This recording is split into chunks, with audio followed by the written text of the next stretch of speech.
I have been in Cambodia for 15 years, okay? And when I first come here, I was always asked to cook European food, French food, because I'm French. So I had to cook French food. As a professional chef, I tend to think in terms of products. There are very good products that are very good in Cambodian food.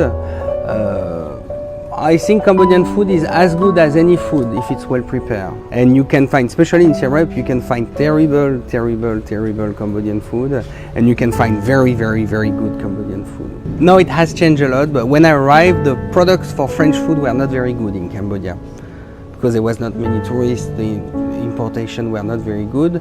But on the other hand, you have all the good products for Cambodian food.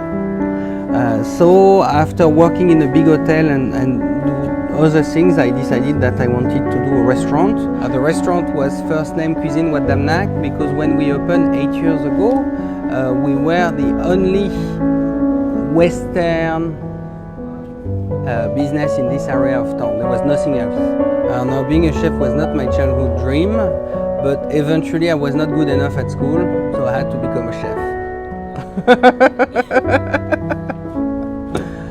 I first came as a volunteer for an NGO.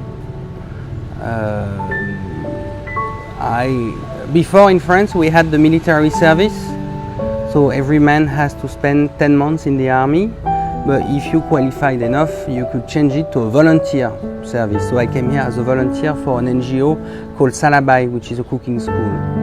And so I was their first cooking teacher in 2003, 2004 and 2005. The process of coming up with a recipe is normally pretty easy. I get whatever I can find and then I just try to figure it out. The other very important part of the restaurant is the combinations. The combinations we use are quite traditional. Actually, there is few dishes are creations, things they are not traditional. But for example, this week we have braised baby watermelon, kodop alak.